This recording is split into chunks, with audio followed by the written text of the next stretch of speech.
Hi friends, मैं doctor Mirza वक़ार bag, आपका paediatrician.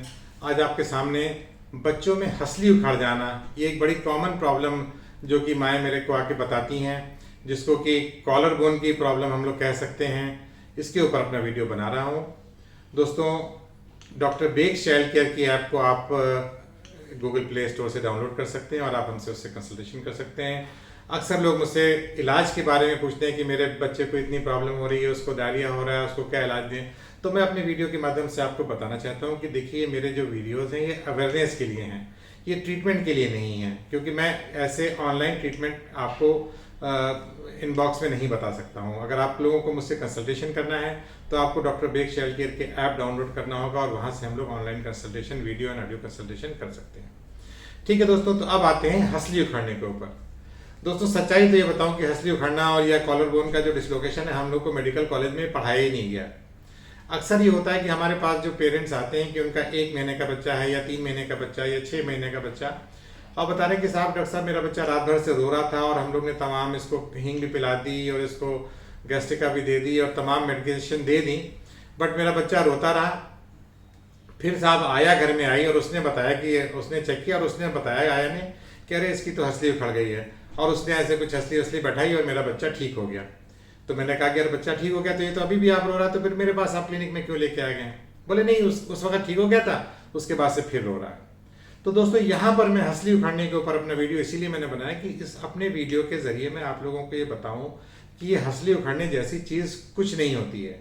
ये एक मिथ है जो कि आया के द्वारा बनाई गई डायग्नोसिस है और इस पर आप बिलीव नहीं कर सकते। बच्चे की एक्सेसिव क्राइंग बेसिकली होता ही है कि जब बच्चा रो रहा होता है तो घर में सारे लोग परेशान होते हैं, पूरा घर उसने सर पे उठाया होता है। अब जाहिर बात है कि excessive crying can be because of pen abdomen, sir में बच्चे के पेन हो सकता है, बच्चे के गले में पेन हो सकता है, बच्चे के कान में पेन हो सकता है, बच्चे के मतलब हो सकता है उसके कहीं अनकंफर्टेबल हो रहा हो। बट इसको क्योंकि जब कोई किसी को समझ में नहीं आता है तो फिर वो ऐसी चीज वो डायग्नोसिस बना दी जाती है जिसका कोई किसी के पास प्रूफ ही नहीं होता। बताते हैं कि बच्चे की हंसली उखड़ गई। अब ये क्लेविकल बोन होती है, कॉलर बोन जो हमारी यहाँ पर दो भगवान ने दी है, ये आके हमारी स्टर्नम पे अटैच होती है और इधर एक ये यहाँ से स्टर्नम में अटैच है और इधर ये शोल्डर जॉइंट से अटैच होती है। तो कॉलर बोन का डिसलोकेशन तभी होगा जब या तो बच्चे को कोई मेजर ट्रॉमा हो जाए। यूजुअली ये देखा गया कि बच्चों में अगर बच्चे गिर जाते हैं, बेड से गिर पड़े या कहीं से हाथ से छूट गए, तो उसमें कॉलर बोन फ्रैक्चर हो जाती है। और अगर कॉलर बोन फ्रैक्चर होगी तो बच्चा उस तरह का हाथ उठाने में उसको प्रॉब्लम होगी। अगर आप वो न्यूबॉर्न है तो उसका मोरोज रिफ्लेक्स पूरा नहीं होगा, तो उसको वहां पर आप फील करेंगे तो एक स्वेलिंग भी आएगी और जब आप एक्सरे कराएंगे तो आप उसको कॉलर बोन का फ्रैक्चर आपको नजर आएगा। तो ये तो प्रॉब्लम हो सकती है कि कॉलर बोन का फ्रैक्चर हो गया हो, वो गिरने की वजह से हो सकता है, या कभी कभी ऑब्स्ट्रक्टेड लेबर में बच्चा जब फंस जाता है तो डिलीवरी के वक्त जो इंजरीज होती हैं उसमें ये क्लेविकल फ्रैक्चर हो सकता है या डिसलोकेशन हो सकता है। बट वैसे 1 महीने के, 2 महीने के, 3 महीने के या 1 साल के हेल्दी बच्चों में क्लेविकल का डिसलोकेशन होना या क्लेविकल का कॉलर बोन का डिसलोकेशन होना, it's almost very rare and it's almost impossible. तो जो बगैर गिरे हुए जो आपके घर में जो आया लोग डायग्नोसिस बना देती हैं कि हंसली उखड़ गई, ये बिल्कुल गलत डायग्नोसिस है। आप इनके चक्करों में ना पड़ें। ज़्यादातर इसीलिए मैं अपने जो मेरे पास जो पेरेंट्स आती हैं, जो मेरे पास माएँ आती हैं, मैं उनसे कहता हूँ कि बच्चों में आया का रोल, दाई का रोल, इसको हटाइए। तेल मालिश का काम भी दादी, नानी या माँ करे, क्योंकि देखिए बेसिकली होता है कि what they have to justify their employment. उनको अपना एम्प्लॉयमेंट जस्टिफाई करना होता है कि भाई आपने मुझे मान लीजिए 5,000 10,000 रुपए जो भी आप महीने में दे रहे हैं बच्चे की देखभाल करने के लिए, तो वो मालिश करने में भी उल्टे सीधे मैन्यूवर्स करती हैं जो कि नुकसानदेह हो सकते हैं, और फिर वो अपनी तरह तरह की डायग्नोसिस बनाती हैं। एक तरह की और डायग्नोसिस बड़ी मुझे सुनने को आती है, चोर दांत। उसके ऊपर मैं अपना अलग वीडियो बनाऊंगा। मुझे आज तक हम लोग को मेडिकल साइंस में चोर दांत और हंसली उखड़ना नहीं पढ़ाया गया है, तो इसीलिए मैंने सोचा कि आप लोग को ये बताऊं कि हंसली उखड़ना is not a disease, not a problem.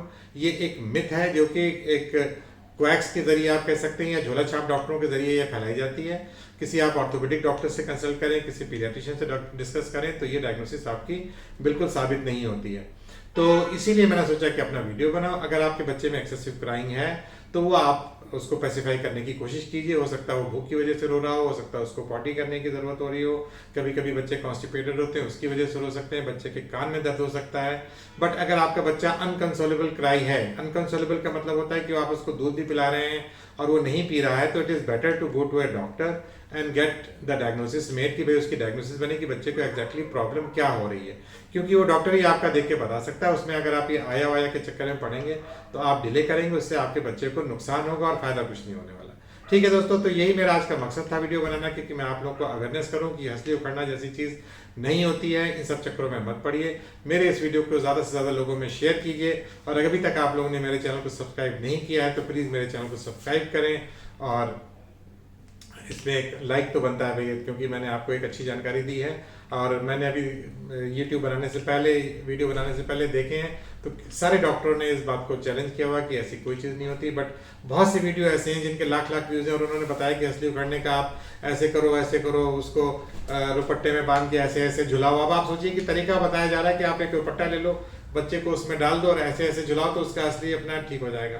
तब आप सोचिए अगर इस तरह की ट्रीटमेंट आप लोग फॉलो करेंगे आज के पढ़े लिखे ज़माने में, तो आप क्या करेंगे। उसमें दूसरी दिक्कत ये हो सकती है कि मान लीजिए आपने कपड़े में बच्चे को लपेट के रखा हुआ है और बच्चा गिर जाता है, छूट जाता है, तो उसको असलियत में हड्डी फ्रैक्चर हो जाएगी, उसका हाथ पैर टूट सकता है। तो इस तरह के मिथ्स और ट्रीटमेंट आजकल यूट्यूब पे अवेलेबल हैं। तो मेरा ये सजेशन है कि भाई आप लोग सही जानकारी के लिए सही डॉक्टर्स को, सही चैनल को फॉलो करें, ताकि आप लोगों को मिथ्स की जानकारी ना मिले, आपको सच्चाई की जानकारी मिल सके। दोस्तों जल्दी एक मेरी खुशखबरी ये है कि मैंने अपने इंस्टाग्राम पे भी अपना एक प्रोफेशनल पेज शुरू किया है जिसका नाम है पेरेंटिंग टिप्स, और जिस पे मैं अपने पेरेंटिंग के बारे में और न्यूबॉर्न केयर के बारे में आप लोगों को बताता रहूँगा। अक्सर मैंने देखा है कि लोगों को पेरेंटिंग के बारे में बिल्कुल मालूमात नहीं होती है। हम लोग पेरेंट तो बन जाते हैं, माँ बाप तो बन जाते हैं, बट बच्चों को अपने हमें के पालने का तरीका नहीं मालूम होता है। तो इसीलिए मैंने सोचा कि अपनी पेरेंटिंग के ऊपर अपना एक चैनल शुरू कर रहा हूँ मैं अपने इंस्टाग्राम के ऊपर। ये मेरा इंस्टाग्राम का बिजनेस पेज है जिसका लिंक मैं नीचे डाल दूंगा। तो वहाँ पर मैं अपने educational videos related to parenting मैं बनाता रहूँगा।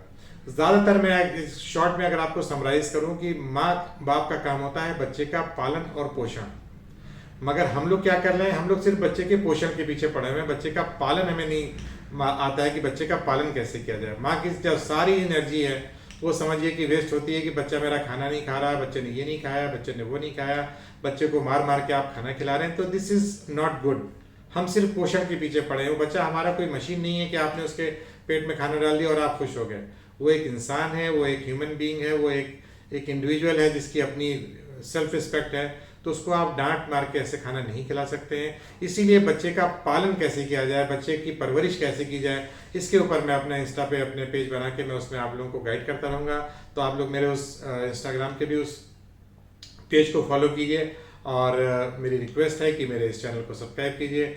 अगले वीडियो में आपसे फिर मुलाकात होगी। Bye bye, take care, see you.